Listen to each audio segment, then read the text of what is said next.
good morning, wherever you're joining from. Welcome to the event. Please take a moment to introduce yourself in the chat. This is very important to us so that we can identify you, where you're located. That's your current location, your organization, affiliation, and the reasons you have decided to participate in today's webinar. So please go ahead and do that. Please drop your names, your organization, affiliation, and the reasons you've decided to participate in today's webinar. Please go ahead and do that in the chat box. Yeah, Megan, you're welcome from USAID Center for Education, Washington, D.C. Nice to have you, Megan. And Shubangi as well from India, Juliet Matthews from, Thank you, you're all welcome. I can see Katie as well. Welcome, everyone.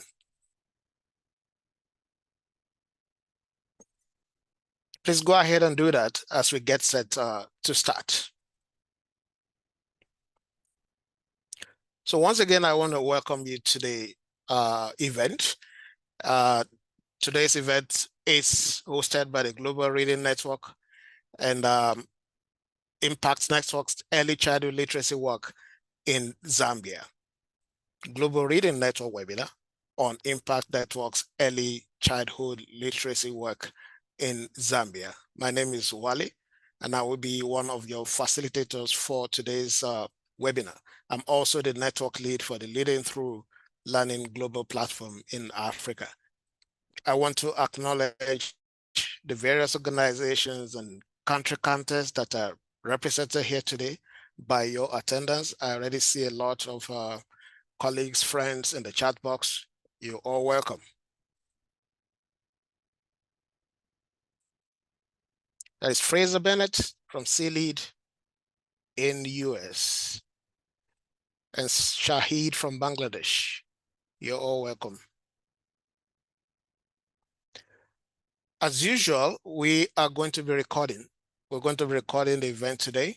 So please know that by participating in today's event, you consent to being recorded. We disseminate the recordings for those who couldn't join us. I want to cover a few norms for our event as well before we proceed. If you want to hear today's audio, well, we have some difficulty with our translation. We'll get back to you in terms of how we're going to fix that. So kindly please mute and turn off your camera so that we can have enough bandwidth in the course of the event. Unless you're speaking to us, that's when we expect that you have your camera on. So if you're not, please turn off your cameras and also mute as well. If you have any questions, please post them in the Q&A channel. We'll be monitoring this and bringing them back during the Q&A portion. So please, if you have questions for us, put them in the Q&A channel. In terms of French interpretation, like I said, we are sorry, we wanted to kind of bring in our interpreter, but we had a last minute hitch. But in the course of the event, I'll show you that we'll fix something and do something about that. So I would now like to hand over to my partner for this event, Rashmi Patel, the Executive Director of Impact Network. Rashmi, please. Thank you so much, Wale. And just to note that while you were speaking, we were able to open the French interpretation channel. You can hit the globe icon at the bottom of your screen for that. So just a quick update there. So welcome, everyone, and thank you so much to GRN and the LTLGP group for having us in celebration of International Literacy Day this month.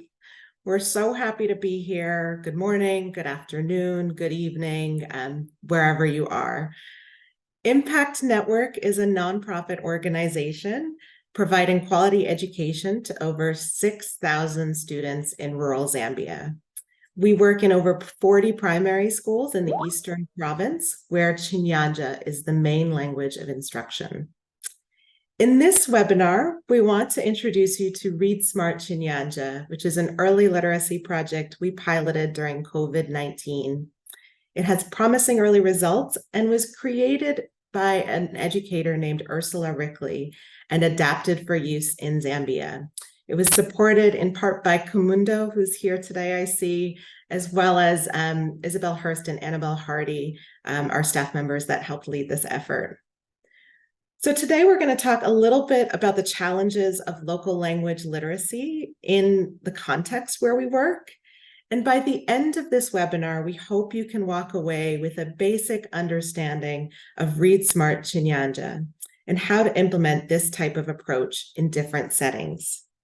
We also want to have a discussion about how all of our work is shaped by local language instruction and the challenges and opportunities that it presents. Recording in progress. So we'll start by giving an overview of the local language history in Zambia, as well as some context that we work in. So I want to first take you through a little bit of a visualization activity with me. In the Western world, and even in many urban environments, we take many things for granted. But one of the biggest among them is the exposure to print in the natural world, especially for children. So take, for example, these scenes taken from some New York, but also Lagos and Lusaka. In just a few snapshots, you can see print everywhere. You can see store signs, street signs, grocery store labels, food labels. So children, even those without consistent access to books or newspapers in their home, are exposed to letters constantly before they even enter a classroom. Contrast this to the Zambian context, and truthfully, many rural contexts around the globe. And there's just an absolute lack of print that young children may come across. So if young children don't have access to books at home, all of which are hard to come by in local language and in rural areas, they haven't seen many letters by the time they're entering school at age 7. And for many students, like one of our students here, John Banda, entering school at age 7 doesn't always happen for reasons like the distance to school, lack of funds, or responsibilities at home. John started at Callaway Community School at the age of 12, which is 5 years too late for the first grade. For this age, we do accept students at Impact Network schools, but truthfully, the chance of them getting through primary school is quite low. And for John, it meant that he hadn't encountered basic words in print in his 12 years of life as he's entering grade 1. Now, it sort of seems like a small thing looking back, right? You go through the alphabet, you learn your letters, and you learn to read. But truthfully, early literacy is a delicate process. Students have to learn that words are made up of distinct sounds. Each of these letter sounds are linked to letters, and those letters have specific shapes in how they appear.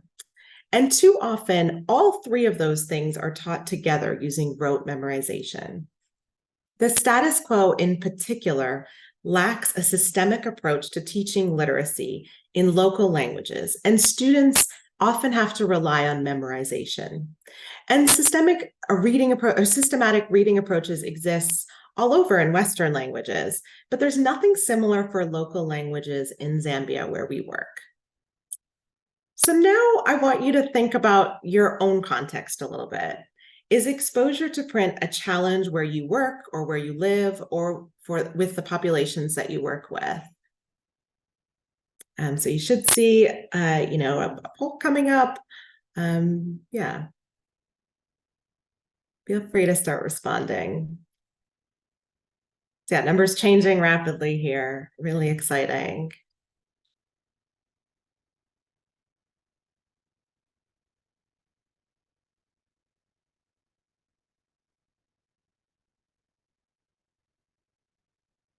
Wonderful. So right now I'm seeing about 40 to 50% say yes, absolutely. Around a third of folks are saying, somewhat, and around 20% of people are saying no, not at all.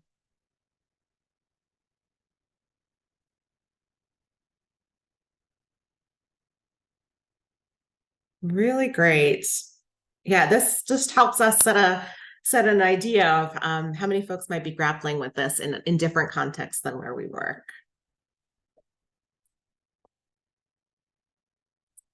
So excellent. I'm going to now pass the mic over to Promise Makala. Promise is our head of academics at Impact Network, and he's going to walk us through some of the specific context in Zambia from a policy perspective.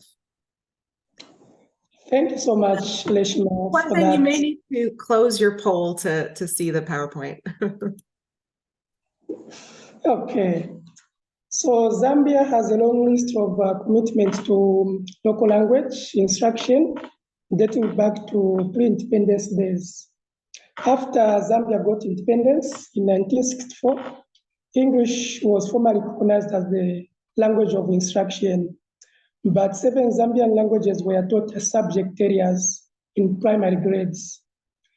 And then in 1995, the Zambian government decided that local language were to serve as the language of initial literacy instruction, with English serving as the language of overall instruction for other grades. And then in 2011, the Education Act of 2011 promoted the importance of local language for initial literacy. And in 2013, this was formalizing the Zambian educational curriculum framework. So this framework identifies 7 local languages as the official language for instruction from early childhood education to grade 4.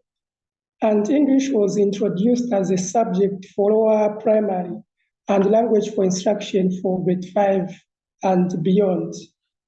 So it is in this context that our work in rural areas or schools is situated, which is to work to improve the local language instruction in particular. So despite these positive policies that I've just shared with you, there is a line of best evidence. The evidence that is there is that we still have low literacy levels in our schools. Even before pandemic hit as of 2019, in sub-Saharan Africa, 86% of the children that were not acquiring minimal proficiency in literacy by the age of 10. And we know that this crisis became even worse even before and after the pandemic. And local language policies are not even enough. We identified 5 changes that were negatively impacting literacy levels and also achievement in our schools, despite local language being the language of instruction. So these changes that were identified, firstly, it includes the component of reading. So component of reading are taught in isolation or not at all in our schools. For example, phonics awareness is not considered in the current Zambian language curriculum or syllabus. Secondly, the limited instructional strategy and shortage of materials, where students don't have enough time to practice reading and writing in their classes. And also, there's a frequent use of teacher-centered methods instead of learner-centered methods. So these has contributed to the low literacy levels. And also, there is no comprehensive training at early reading skills. Teachers are often teaching multiple subjects, and they don't have enough time and resources for self-study.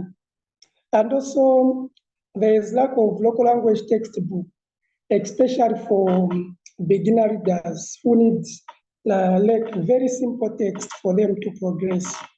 So this is all the background information for the context in which we created Read Smart Cinyanja. As we work through today's webinar, I would love for you to be thinking about some of the challenges to the local language literacy which exist in your context. I would love us to take a few responses now, so please add your initial thought to the chat below. Yeah, I see Alice Eastwood mentioning that there's so many languages in their region of Indonesia. It's similar in Zambia and I think a lot of African contexts. So I think this is a common problem, sort of. There's so many languages spoken. Jadene Reader is also saying in West Africa that these challenges exist similarly. So I think also things that others are grappling with, and folks can continue to put responses in the chat. We'll be coming back to this question at the end. Teachers were able to deliver effective local language instruction, developing systems to support teachers in delivering high quality literacy. So yeah, really, really exciting to see some of the similar challenges that we faced here. But yes, we're gonna turn back to this at the end of the webinar. So definitely keep thinking about this, and we'll try and summarize what we're seeing in the chat. Back over to you, Promise. Okay, thank you so much for reading that, Reshma. So now we're going to walk through some of the details of Read Smart Cinyanja to help us show how we adapted this program in Zambia. When we set out to develop a local language literacy program, we had our priority list for what we wanted in the literacy curriculum. These address some of the changes I listed earlier in this presentation. So some of them that wanted to incorporate include encompassing all components of skilled reading, that is decoding, writing, vocabulary, and also comprehension into all lessons. And also increasing the literacy class time, during which students actively engaged in reading or writing activities. And also develop hand-on engaging lesson activities where students are actively engaged in reading and also writing activity. And also developing hand-on engaging activities which focus on frequent response opportunities for learners. Another priority list that we had was to provide a predictable, teacher-friendly structure for planning and delivering literacy instruction that doesn't require significant retraining. And also, we also included the amount of quality of local language literacy resources and materials that can be accessed by beginning learners. The program that resulted into Read Smart, which teaches sound spelling, relationships explicitly, because students in rural context, just like Reshma said, they don't have exposure to print or see literacy in action. So this is the program which we came up with. And this program is made up of 4 phases.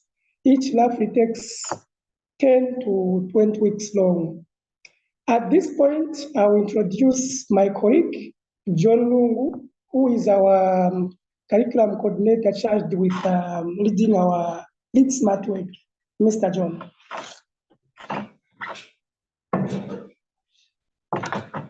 Thank you very much, Mr. Promise.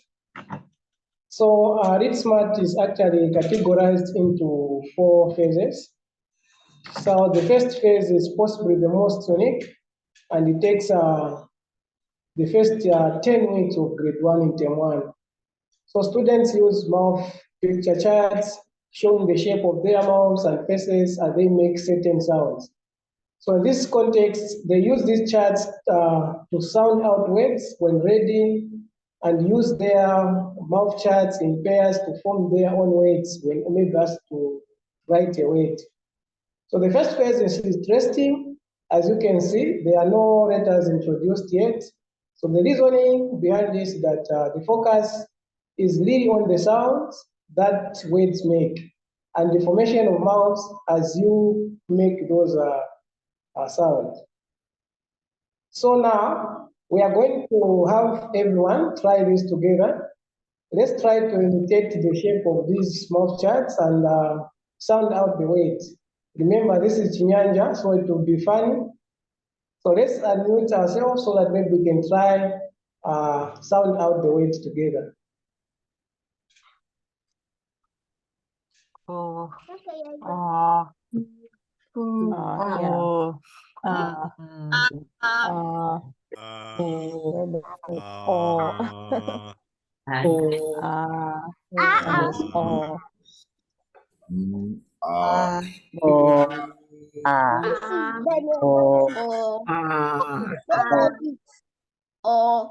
Benedict.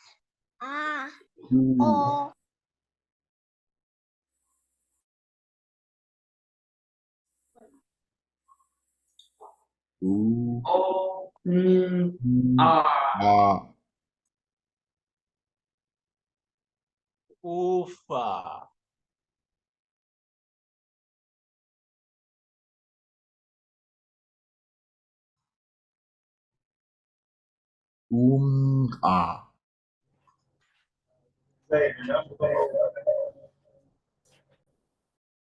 John, I think you just need to come off mute.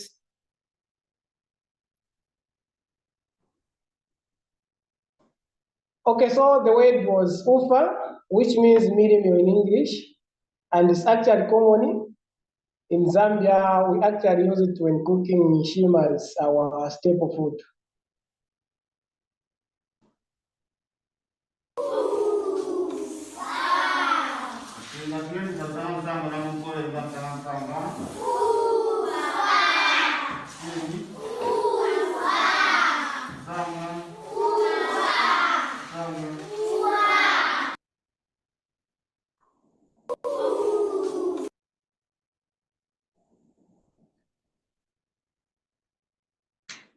Okay, so the next category of Read Smart is phase 2. So phase 2 is when letters are introduced and students master letter sound comprehension. It also takes one term immediately following phase 1 in grade 1. The goal is that students have mastered letter sounds before letters are brought in, and then they're just learning the shape of the letters and matching it to certain sounds. So in this actually phase, students are able to read simple words in uppercase and also lowercase letters. Similarly to phase 1, the activities are actually done in class or as a class in a small group or pairs. Let's watch phase 2 in action as our pupils are trying to make some words using these mouth translators.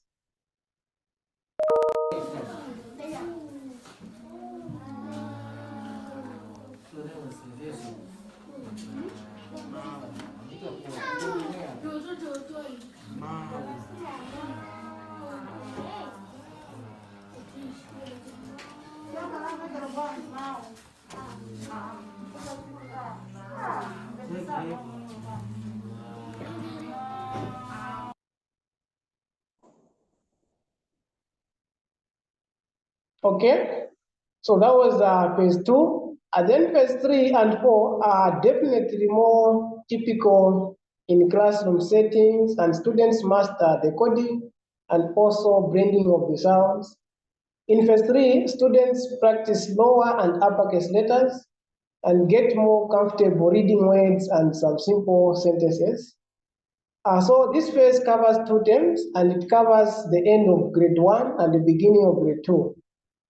The other thing that you have to note about all the graphics for this project, they were actually amended from real photos of Lulo, Zambia, that we sent to an illustrator. In that way, we're actually sure that they could be socially relevant and familiar to our students, more especially in local areas. So in phase 4, actually students read basic stories with actually simple words and sentences. This phase lasts 2 terms and take place actually in grade 2. All of the stories were adopted from local stories to ensure our students could relate to them. They include folk tales, animals, and other geographical areas that were known to our students and families in local areas. So our goal is that by the end of phase 4, students are finishing grade 2 and entering grade 3 above their grade level. So now let's hear from our district resource center coordinator, Mr. Daudweza, working under the Ministry of Education, speaking about our Read Smart Cinyanja program.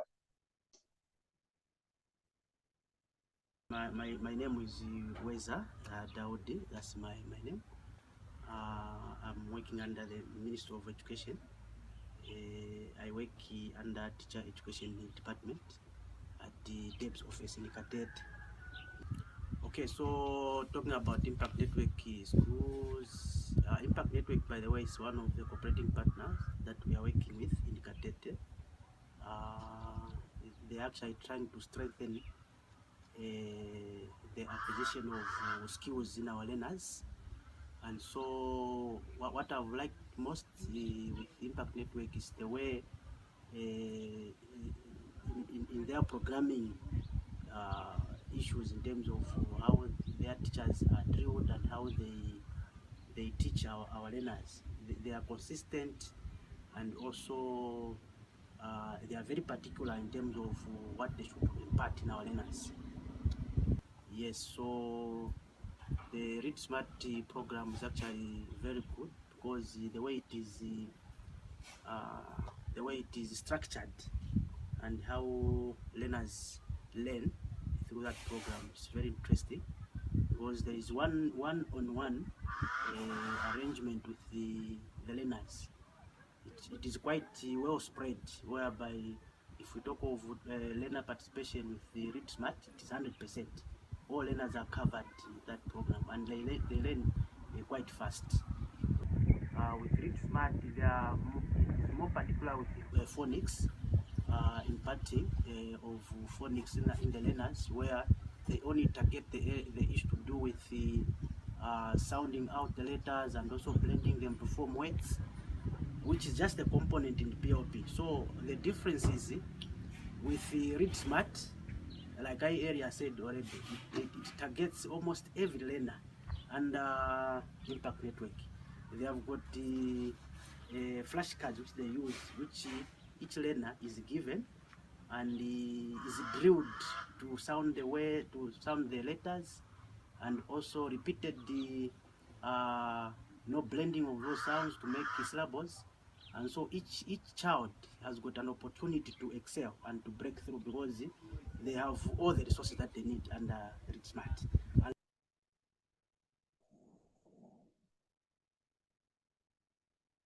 Okay, thank you very much. In addition to that,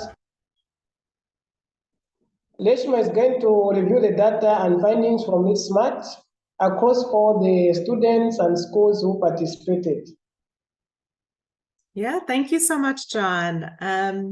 So what does the data say on Read Smart Cinyanja? And I'll preface this by saying, this is still a pilot that we're currently working in 8 schools. We piloted it in 2021 in 2 schools. So this data is coming from that pilot. And we collected this at baseline, so before the pilot, and about the midway point. So after phase 1 and phase 2, as John described. So the first set of bars on the left, which say baseline, those compare the Read Smart early literacy data with other impact network schools that weren't implementing this program. And at that point, you can see roughly around 30 to 34% of students are below what we consider the minimum literacy standards. And that sort of is our baseline. You can see both the Read Smart and other impact network schools are roughly the same. At midline, you can see that both sets of schools have made progress towards early literacy goals, but that the Read Smart schools really made more progress. Here you can see only 7% of the students that went through phases 1 and 2 of Read Smart are below minimum standards, compared to about 23% of the schools that weren't implementing this program. So we do have some data limitations in our analysis, but we do see a similar trend as students complete phases 3 and 4, such that almost our entire first and second grade students were at or above minimum standards after completing Read Smart. We line these, the assessment we use is the ACER assessment. I think someone's asking in the chat. So we try and match that up with the grade 1 expectations and the grade 2 expectations. But our goal is using this assessment that all students are above minimum standards as they enter 3rd grade. So you might be wondering where John Banda is today. I remember that he had enrolled in school for the first time at age 12. He had enrolled at Callaway School at the same time the Read Smart Cinyanja pilot program was starting. And before the pilot, John was, an eager student. He was trying his hardest. But when Read Smart started, John really began to flourish. He was the first in his class to learn all the letter sounds for each of the mouth charts. He was quickly able to put charts together to form words. After one term in Read Smart, his teacher felt like his reading had progressed to grade 2 level, and so he was moved up a grade. And he continued to sort of catch up in grade 3 and 4, and he transferred to another school with near perfect attendance, ranked in the top 5 of his class.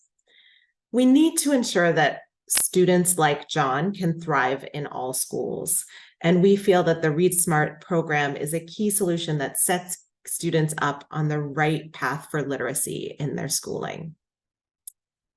So now we're going to play a little bit of a guessing game. What challenges did you think that we encountered implementing this program? And I think people have been really actively sharing some of the thoughts over the chat. Some of the ones I'm seeing a lot are qualified teachers who know the local language. That seems like a really big challenge.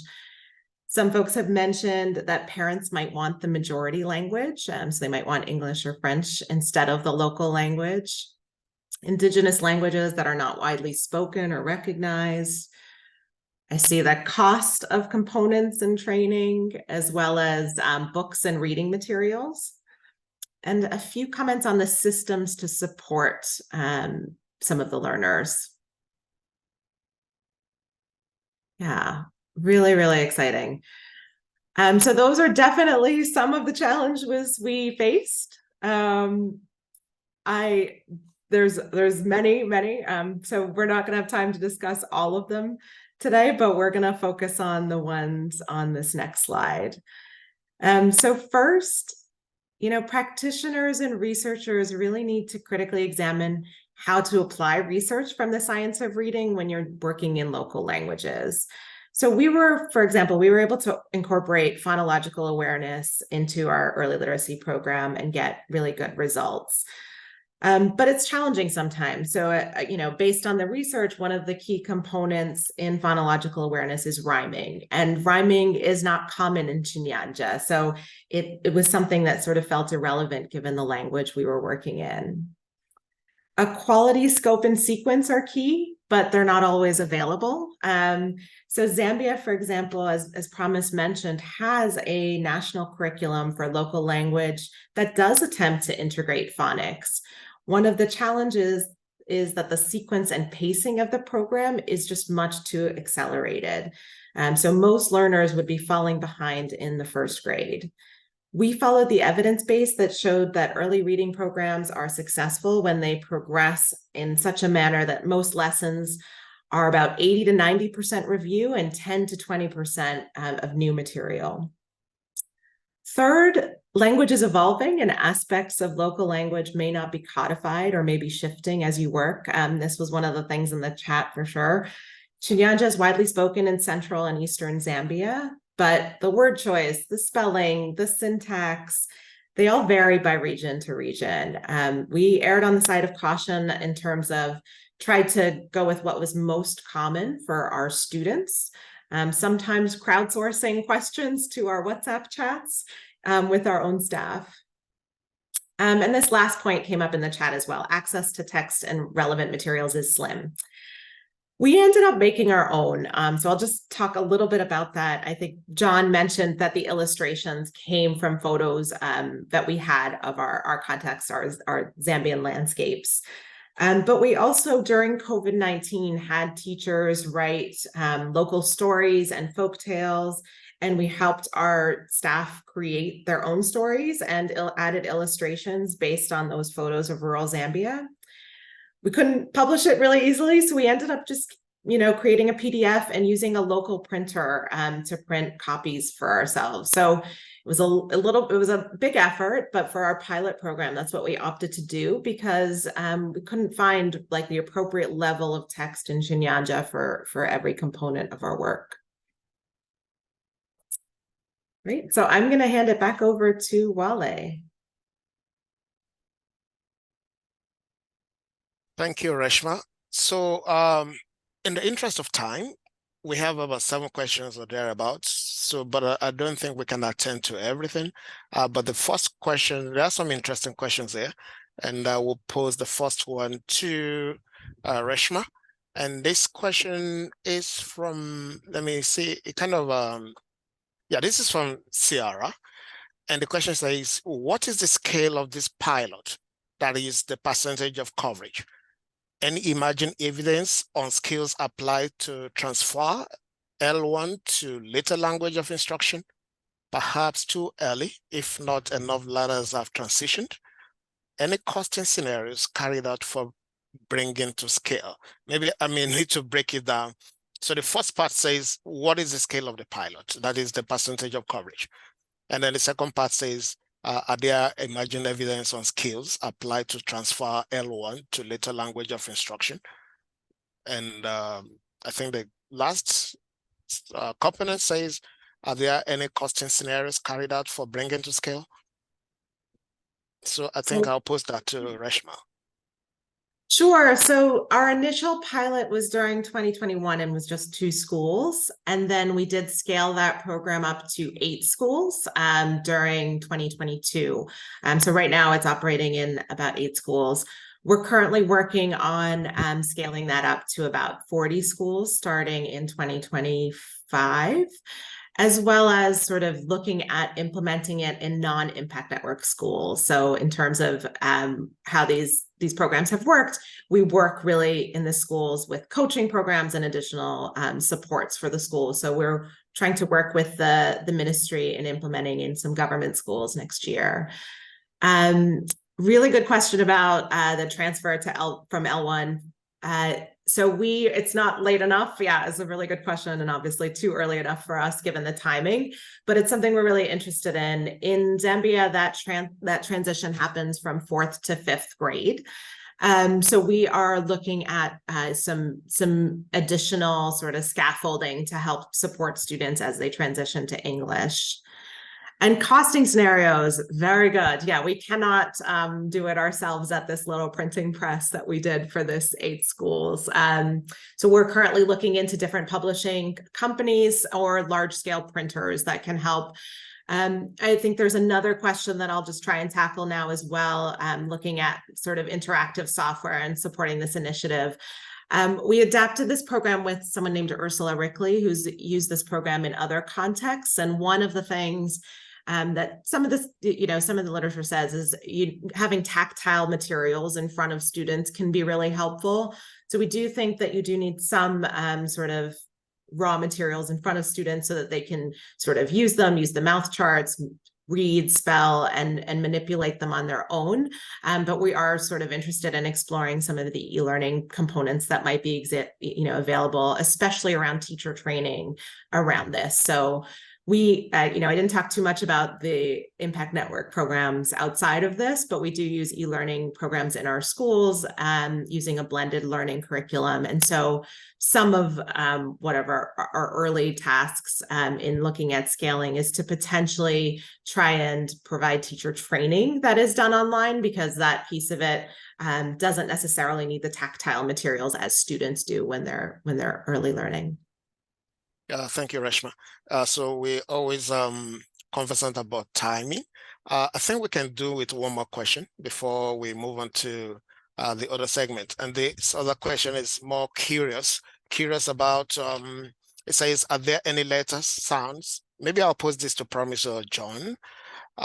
It says, are there any sounds, letters that are either uncommon or unique to the LLS and so not easy to print since a font doesn't exist that can represent it? Did you get that? Sure, yeah, thank you so much for that question. Yeah, so like in Cinyanja, there are some letters that are very difficult to sound out. Like, for example, in Cinyanja, we have letters like Q, like it's not used in our Cinyanja context. So this just, I think we have QX. So these letters are like, we don't use them in the Cinyanja syllabus. John, you might have another addition? Yeah, I think the other sounds which maybe they are actually difficult is the K, the letter K and the letter G. When you're sounding it out, actually they seems to be alike. So it becomes a challenge mostly to the learners when sounding them out. All right. Thank you. So one more before we move on to the next segment. It says, what tool was used in this assessment? In your assessment, what tool did you use? Yeah, we largely rely on an ACER type of assessment for our internal assessments. So that's, sorry, for those not familiar, it's sort of categorizing whether students are, can identify letters, can sound out words, can read at sentence level, and to paragraph level. All right, thanks, Reshma. So I'll hand over to Reshma so she can talk more about local language literacy in different contexts. Reshma, please.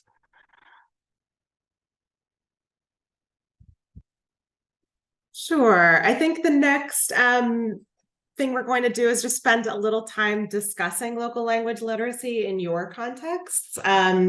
So I'll pass it now through to John and Promise, who are going to take us through these questions.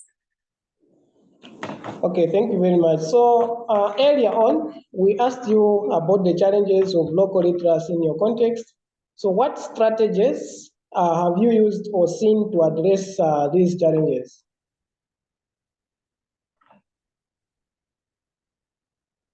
Yeah, and maybe I can ask a couple of folks to come off mute, perhaps to sort of read out some responses. I think, I'm just looking at some of the chat. Would love to hear from Lizzie Cooper, who's talking about some teacher placement challenges after training in specific local languages. If Lizzie is still there and willing to come off chat, would love to hear her. Sure. Hi, everyone. I had to switch to my phone because my computer had some issues. But anyways, I was talking about, we have a large bilingual education program in Mozambique, where we have our programming in 3 local languages and also Portuguese instruction. And so one of the things that initiative has had difficulty with since the previous program, Vamos Ler, has been that, since we're working in 3 languages within the same province in a lot of cases, we've done large scale teacher trainings. Now we're doing it more at sort of a school cluster level. But typically those teachers would get trained in one specific language of instruction. So Imakua, for example. And then sometimes the other, there's government authorities that deal with teacher placement. And so they might originally be at a school that is Imakua speaking, but then they get moved to another school, which is Ishwabu speaking. And so that training doesn't sort of carry over to that new language that they're now having to instruct in.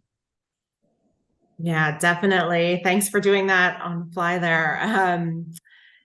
Yeah, definitely. You can see that it's sort of a challenge that we faced as well. That's part of why we want to try and implement this in government school settings. We currently have mostly impact network staff at these schools that we hire locally from the communities that we work. So the language piece we're often really clear on. I also see Ciara Rivera had some comments in the chat. Would love if she could briefly come off mute as well to talk. I think she had some, the cost of ensuring the components, which we talked about, but also like convincing parents that learning in local language is key. Would love to hear more about that from her briefly.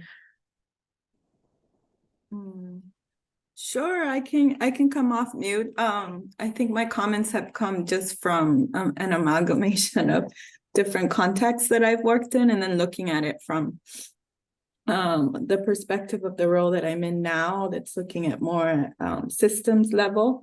But the communication piece is important, and not just parents, but also community leaders, and how we present the research evidence in a way that's that the public can receive it and can understand how it leads to learning in the future grades. That's also who I was asking about the emerging evidence on transitioning these skills to the later grades, because I think for most parents and community, education is a means of human capital development that leads to some sort of sustained economic prosperity in the future.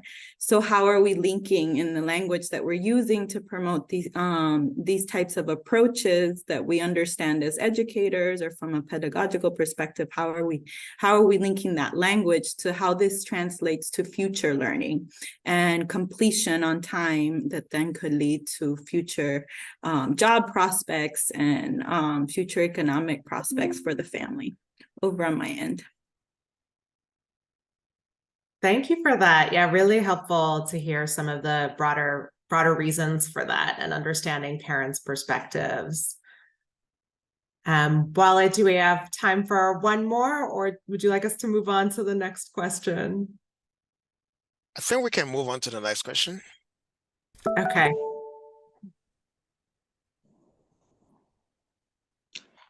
Okay, so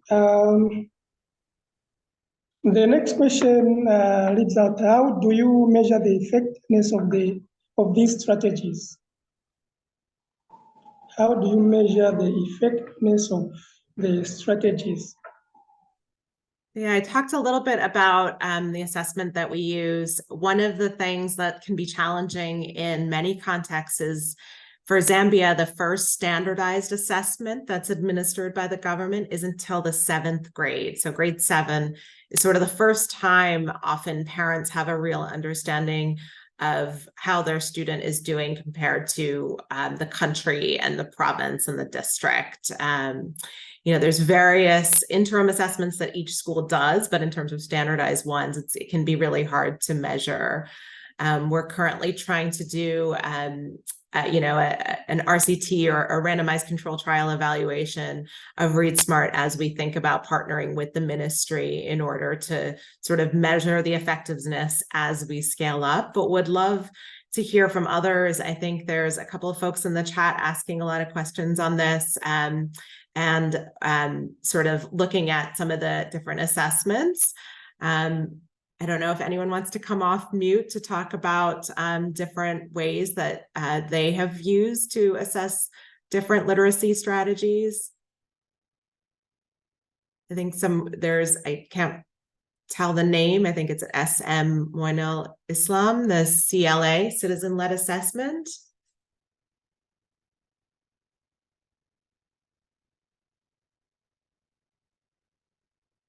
Okay. But while I'm waiting for them, I can maybe take one of the other questions in here that is sort of linked to this, which is, when we're measuring the effectiveness, looking at the counterfactual is really important. So I think Liz Robinson from the Luminous Fund asked, what was the literacy program being implemented at other Impact Network schools? So the other literacy program was our blended learning curriculum that is done in partnership with MWABU. It is, has phonics and some level of, components of the science of reading. I think the biggest difference is this phase 1 that's part of Read Smart, which really doesn't introduce letters, but is really focused on the letter sounds and the ways the mouth makes those sounds before even bringing letters in. So there's a small amount of phonics. It's slightly different, and it's more linked to the the counterfactual of what was implemented in the other impact schools is much more linked to the Zambian national curriculum it's called PLP, and that does integrate some phonics components. But I think the difference is just the intentionality with working with students that don't have exposure to print. Yeah, I see a hand raised. I think it was Adele. Do you want to come off mute and?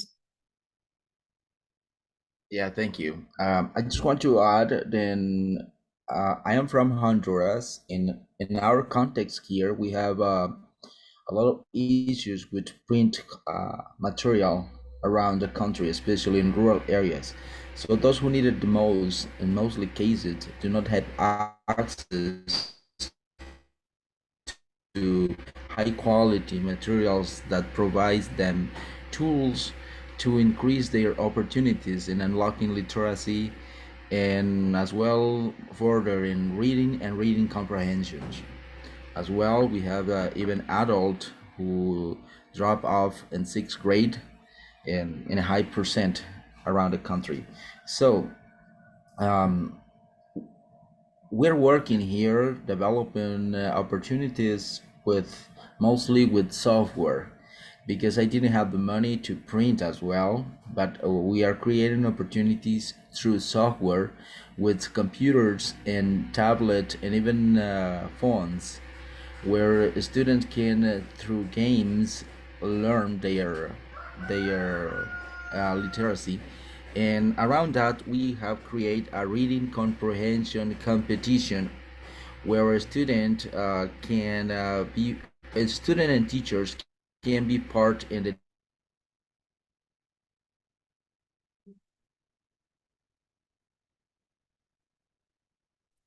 I think we lost you. different levels. There are more than one. I think we're losing you, Adele. It sounds like SIL's doing a lot of work around this. Can you hear me? Yeah, I think we just heard we got cut off around the reading comprehension competition, I think.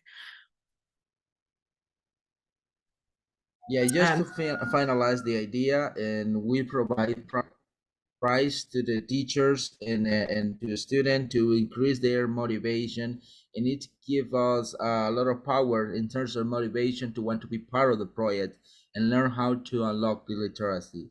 And with this in mind, we are as well taking data about what are the barriers that the students and teachers have so we can provide more tools to fulfill their challenge. Great. Yeah, thank you for that. And I'm also seeing some other solutions posted in the chat. SIL Africa develops easy, relevant reading practice literacy reading materials. And there, I saw this earlier. Free fonts might be of interest for some on the call. So definitely feel free. These links are in the chat as well. And yeah, I think we are running close on time. So I will hand it back over to Wale to close us out. And I also agree, loved the rooster in the background. We all work in different contexts, so really nice to hear some of the setting where you all are calling in from. Yeah, thank you, Reshma. It would be nice for us to, of course, stay engaged. And it's been a wonderful discussion. As we close, we want to share some ways you can continue to engage with us. You can become a member of the Global Reading Network, join our listserv, join our LinkedIn group, and you can, of course, keep an eye for our next round of events as well. The link to the membership sign-up form is now in the chat box. Please check the chat box for that. This event is also part of USAID's month-long celebration of International Literacy Day. Most of the events are now over, but if you can scan the QR code, you can access great resources and learn more about the events. So thank you for joining our event today. We're happy to have had the chance to share more Impact Network's work in Zambia with you. You can learn more about Impact Network from the links in the chat box also. We look forward to seeing how localization of reading program continues to be used around the world. Please keep in touch and have a great rest of your day. Thank you.